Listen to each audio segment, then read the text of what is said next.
Well, the announcement that stunned the country. Former FBI Director James Comey recommending no charges against Hillary Clinton in her email investigation back in July of 2016.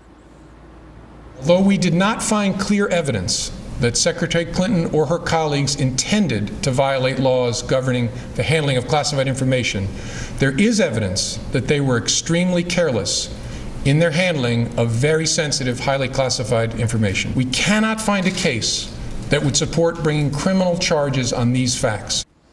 But new FBI documents now show that he began writing that exoneration letter 2 months earlier, before the investigation concluded and before Clinton herself was even interviewed. So did Comey mislead the American people? Here now to weigh in is former member of the FBI's Joint Terrorism Task Force, Steve Rogers. Thank you for joining us this morning. You're welcome. So this came out yesterday. The FBI released 5 pages, additional documents that in fact confirm that James Comey began writing this letter in May.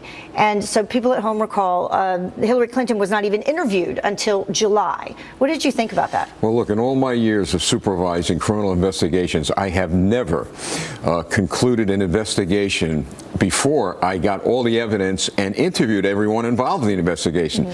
James Comey committed 2 acts here. Heather, number one, he exceeded his authority by stating to the Attorney General that Hillary Clinton should not be prosecuted. That's not the job of a criminal investigator. His job was to gather the evidence and let the Attorney General make that decision. Number 2, drafting a letter before you interview everyone who is involved in the investigation and before you gather all the evidence is absolutely unconscionable, and he should suffer consequences for that. And then speaking of involving everyone, we also know that this email chain, that it was called Mid-Year Exam Unclassified, and it was sent by Comey specifically on May 2nd to Deputy Director Andrew McCabe, General Counsel James Baker, and Chief of Staff and Senior Counselor James Rybicki. It seems to me that there had been a pattern to manufacture an outcome. This is what it looks like.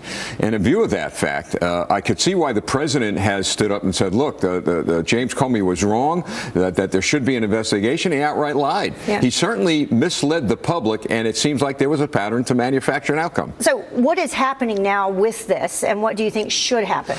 Well, what should happen is the President Attorney General should now launch an investigation, and if not him, the Congress should launch an investigation into the acts of James Comey. And if it is in fact found that he did mislead the American people, he should be charged with misconduct, and he should pay the consequences. But is it too little too late? Well, that's yet to be seen. I can tell you the damage he did to the reputation of the FBI is historical, and it's a little bit too late to try to restore that at this point. So if it's found that, you know, there were things going on, that he lied to protect Hillary Clinton, what could eventually, if anything, happen to Hillary Clinton herself? Well, if he lied about her and they in fact find evidence that was of a criminal nature, then she should be charged. I mean, we've got a whole lot of smoke here, and it seems to me that the individuals in charge of finding where the smoke was coming from was actually shying away from that. Now we've got some more smoke, and this needs to be investigated. For the good of this country and for the good of the FBI, they need to investigate this and clear it up. And you mentioned this additional information because we originally heard, you know, rumors about this. It was mentioned back in August, and one of the arguments that they have is that, you know, there were both decisions. They kind of tried to come up with reasons for both decisions, and then they decided in the end which one they would use. So is that normal? No, well, there was an election coming up. Look, there's politics all over this. It's not normal. The FBI director gathers the evidence. He presents that to the Attorney General, and then that was Loretta Lynch, I believe, at the time. Then she makes the decision whether to prosecute or not. What he did was cover her. She didn't want to make that decision, in my view, because of her closeness to the Clintons. So he made that decision. But, you know, when you don't do things by the book, you always get caught. They got caught. All right. Thank you so much, Steve. Appreciate it. You're Much welcome. more to come on this. We'll see what happens next. You're welcome. Thank you. Well, the time now.